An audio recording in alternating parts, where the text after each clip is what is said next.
Kota mana ki buru masuk kalian kubur, senang tidak senang, tinggal kau di situ. Tak boleh kau lagi keluar. Kalau kau keluar kau dari kuburmu, kau dikubur sore, keluar kau besok pagi, lari semua orang batu licin.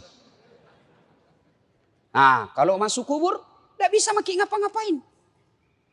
Petumanan ya malakmu, kata Nabi, putus semua amal-amalmu kecuali 3 hal.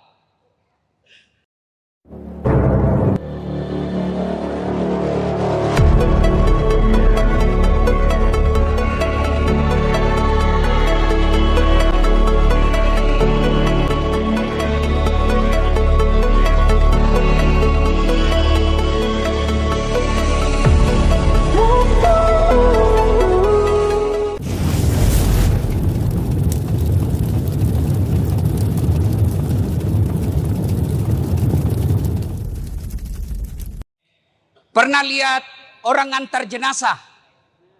Pernah? Pernah? Bukan pernah, sering. Maka dia Nabi tak telu tu mantara koliki burue.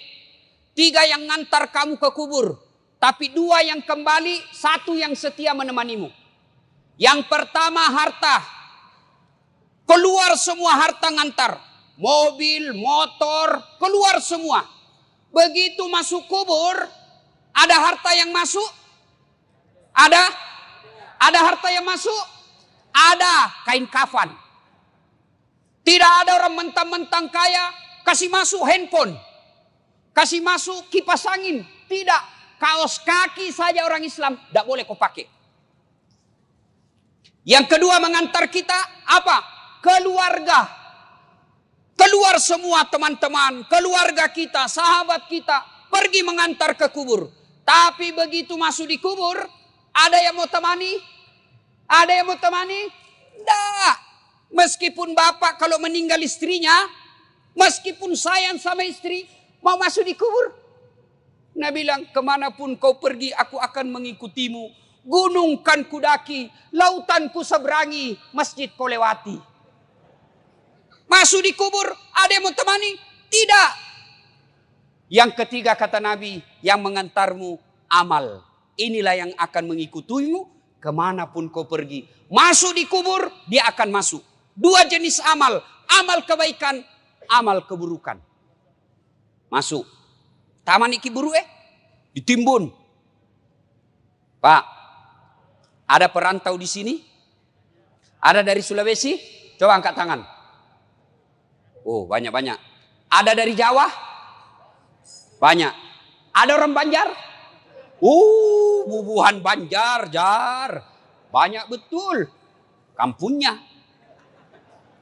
Bapak orang Bugis datang merantau ke Batu Licin. Ternyata di Batu Licin tidak sesuai harapan. Masih ada pilihan? Masih ada?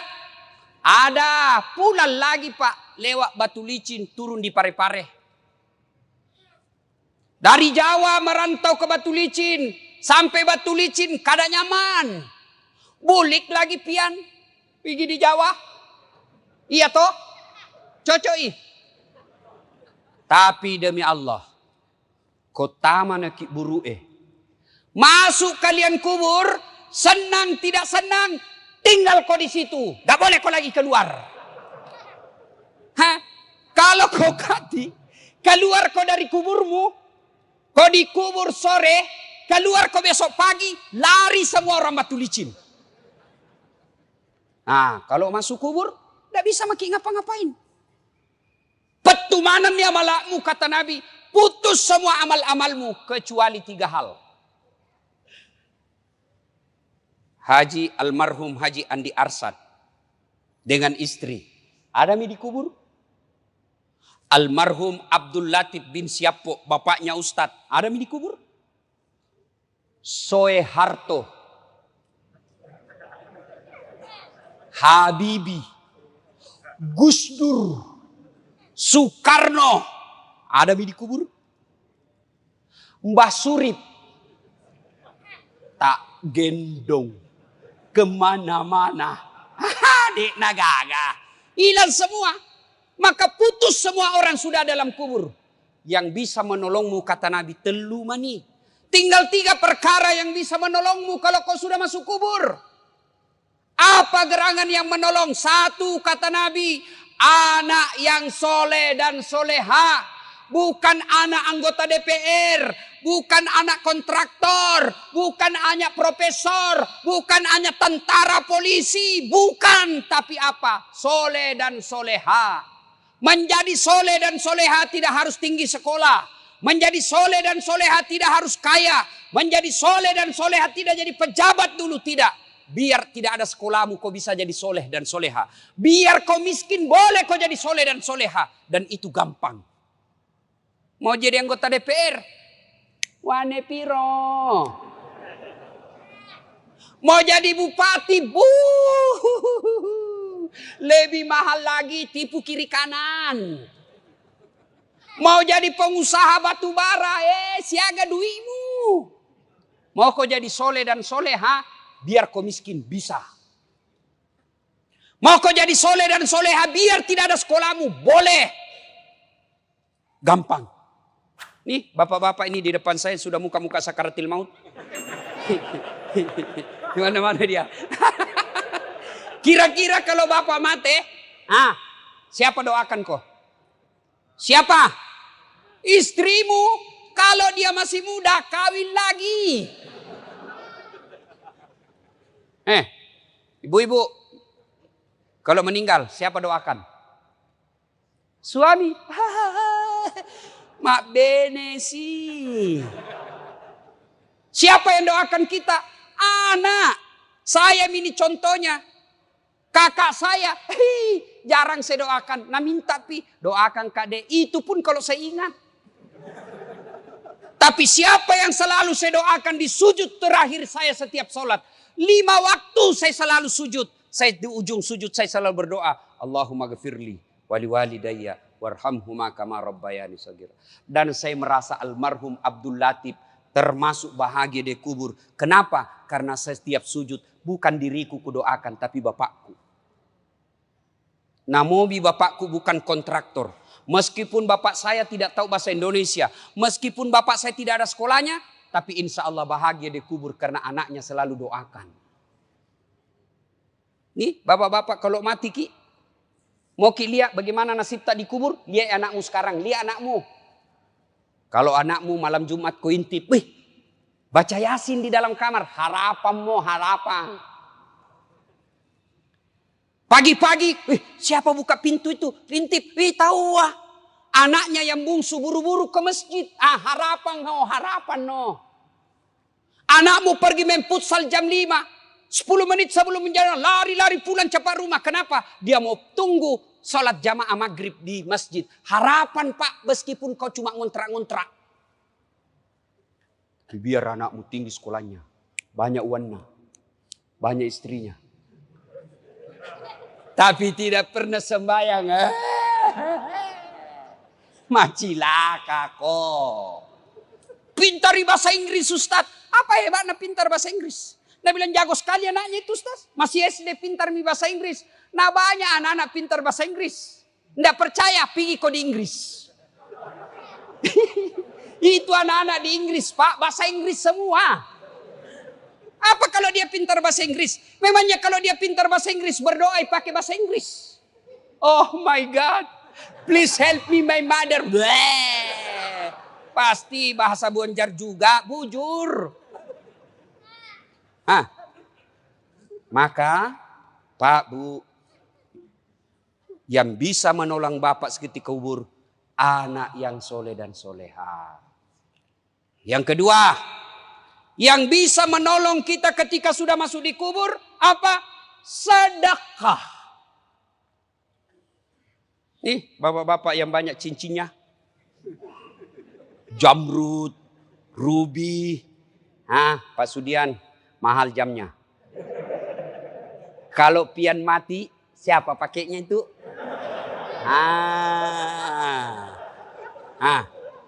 Untung tidak ada ibu-ibu di sini. Saya bilang sama ibu, halo ibu-ibu ini istri-istri orang kaya. Kalau kau mati siapa yang pakai cincinmu? Siapa yang pakai gelangmu? Siapa yang pakai kalungmu? Siapa yang pakai antingmu? Siapa yang pakai berlian dan emasmu? Dia teriak, anakku Ustaz. Pret. Bukan anakmu yang pakai. Siapa? Istri kedua. Karena suamimu pasti kawin lagi. Dia dengar istriku, mamanya cek. Dia dengar ini ceramahku, nah lihat di YouTube. Pulang nah panggil Kak Ustaz. Jadi nanti kalau mati Kak, mau ki kawin lagi. Saya bilang sini kau sayang. Saya kasih tahu kau baik-baik sayangku. Jangankan kau mati, masih hidup kau saja. Nah saya selalu berpikir kawin lagi. Apalagi kau mati no way. Tidak. Maka bapak-bapak, jangan kau berharap nanti anakmu yang sedekah. Jangan. Lebih baik kau sedekah memang di sekarang. Di Sulawesi Selatan, mohon maaf kalau ada keluarganya di sini. Ada yang namanya Haji Andi Sose. Ketua Legiun Petran, sudah arwah sekarang. Beliau kalau saya tidak salah 99 tahun meninggal atau lebih 100 tahun. Tidak pernah kita dengar sakit. Tidak pernah dihina orang. Tidak pernah kita dengar cerita jelek. Hebatnya 165 masjid dia bangun di Sulawesi. Kalau Bapak ke Sulawesi Selatan, ada Bapak lihat masjid 45, itu beliau yang bangun. Kira-kira di Batu Licin ini, Tanah Bumbu, ada orang membangun 165 masjid. Tidak ada pipa. Dan tidak pernah kita dengar bangkrut. Maka Bapak kalau susah hidupmu, kenapa ini saya miskin terus? Karena tidak mau kau bersedekah. Bagaimana mau bersedekah dan miskin? Bersedekah kok supaya kaya kok. Jangan kau tunggu kaya baru bersedekah. Sedekah itu tidak selalu fulus. Ada masjid dibangun. Ada dengar di komplek kita masjid dibangun. Sedekah kok. Yang kaya sedekah kau dengan semen, besi, tembok, semen. Yang pejabat sedekah kau dengan tanda tanganmu. Yang tidak punya jabatan, yang tidak punya uang, sedekah kau dengan tenagamu, pergi kau angkat semen. Saya tidak kaya, tidak pejabat, tidak kuat Ustaz, tapi saya mahasiswa, sedekah kau dengan otakmu. Pikir bagaimana supaya ini, pikir ini. Ustaz, saya pandai menggambar, nanti saya gambarkan. Saya pandai ada ketik komputerku, saya ketik undangannya. Itu sedekahmu. Saya bukan pejabat, saya bukan orang kaya, saya bukan mahasiswa, saya tidak punya tenaga kerja keras. Apa sedekahmu? Diam kok. Jangan kau banyak bicaramu. Ada juga itu tidak pernah datang berjamaah, tidak pernah nyumbang, tidak pernah ikut rapat. Mak kok bawa nolah cilaka. Ya mega bicara. Sedekahlah Pak. Bapak-bapak ini terutama kita yang sudah tua. Sedekah Pak. Demi Allah kalau Bapak sudah masuk kubur, menantinya bukan 1 tahun kau dikubur. Bukan 100 tahun kau dikubur. Tidak balik-balik mako. Mondronok kotu, dena gagamu lisu. Sedekah Pak. Ada orang tidak mau sedekah pada luannya banyak. Apa nak pikir, anakku kasihan. Bagaimana nanti anakmu lentongi rezekinya. Enak sekali tuh anak. Dikasih sekolah, dikasih menikah. Dibelikan rumah, lahir cucunya kita lagi akekai. Dibelikan lagi mobil cucu, dikasih sekolah lagi cucunya. Iya kalau naik kok, kalau mati kok. Anak lentongi rezekinya. Yang penting anak kasih sekolah. Sudah kasih sekolah, ada rezekimu, kasih modal kerja. Jangan mau kau urusi rumahnya, biar ton dia urus. Enak sekali dia jadi anak kalau semua mau diurus. Yang wajib kamu ikuti terus sampai ajalnya, nasihatnya. Nasihati sampai ajalnya tiba. Tapi rezeki biar dia urus dirinya. Nak, sudah mau kasih sekolah. Sudah mau saya kasih modal. Wayalemu, ini harta yang saya kerja. Sudah mau kasih warisan. Bagianmu sudah ada. Saya mau nikmati. Saya mau bangun masjid. Saya mau nikmati. Saya bangunkan panti asuhan. Saya bikinkan anak yatim rumah. Supaya saya enak ton di kuburku. Wayalemu. Yang ketiga, yang bisa menolong kita ketika sudah masuk alam kubur, ilmu yang bermanfaat. Makanya kalau dapat ceramahnya Das Atlatif di grup-grup WhatsApp, syar'i. Langsung sebar. Jangan kau yang sebar yang lain-lain. Dilihat dosa, tidak dilihat barang bagus. Jangan itu saja mau sebar, cilaka. Yang bagus-bagus juga kau sebar. Ibu bapak saudara-saudara sekalian, panjang kita mau sampaikan. Tapi waktu terbatas. Pegang maki ini 3. 1, anak yang soleh dan soleha. Yang kedua, sedekah. Tidak ada orang bangkrut gara-gara sedekah. Malah kalau mau bapak kaya tolak bala, sedekah. Kenapa itu anakku Ustaz susah sekali dinasihati? Tidak pernah ku sedekah. Kalau bapak bersedekah, lihat siapa dikasih. Kalau guru kita kasih, bu imam kita kasih, das atlatif kita kasih, jam mau kau kasih dasi. Tidak usah kau kasih sepatu pantopel. Kapan pindah pakai? Ustaz Pak Imam pakai dasi kupu-kupu. Apa kasih Bu Imam? Kasih sarung dengan amplop. Tapi kasih tong isinya. Tidak ada gunanya amplop kalau tidak ada isinya. Ayo anak sekolah yang mau kau kasih sarung. Lebih utama kasih bayarkan SPP-nya. Itu lebih manfaat. Kasih yang bermanfaat. Sedekah. Kemudian yang ketiga, ilmu yang bermanfaat. Bapak dalam grup WhatsApp punya 10 grup. Sebarkan 10. 10 grup itu masing-masing anggotanya 100, 1000. 1000 bapak sebarkan dakwah-dakwah. Masa tidak ada yang ngamalkan? Kalau ada yang ngamalkan, selama dakwah itu diamalkan, maka yang menyebarkan dapat pahala. Ustadznya dapat pahala, yang menyebarkan juga dapat pahala. Tapi sebaliknya kalau bapak selalu sebarkan berita-berita bohong. Seperti hoax soal vaksin. Vaksin ada chip. Ada besinya. Komunis. Siapa ajar kok? Bilang ada besinya di sini Ustaz. Mati semua itu tentara sama polisi kalau itu vaksin jelek. Mana ada polisi sama tentara belum divaksin? Tanya mungkin itu polisi ada di sana. Tanya Mi. Tanya. Sudah divaksin toh? Ya mau kau vaksin tidak terima gajimu. Itu. Kalau vaksin ini jelek Pak. Pasti tentara sama polisi sama pegawai negeri mati semua Mi. Sudah semua divaksin. Saya sudah divaksin. Alhamdulillah sehat walafiat. Tapi bapak yang sebarkan berita-berita bohong soal vaksin. Selama berita itu beredar. Selama itu bapak edarkan kebohongan. Dapat dosa. Meskipun bapak sudah mati dikubur. Dapat kok dosa. Hati-hati kok. Daripada sebarkan berita bohong, mending sebarkan berita kebaikan.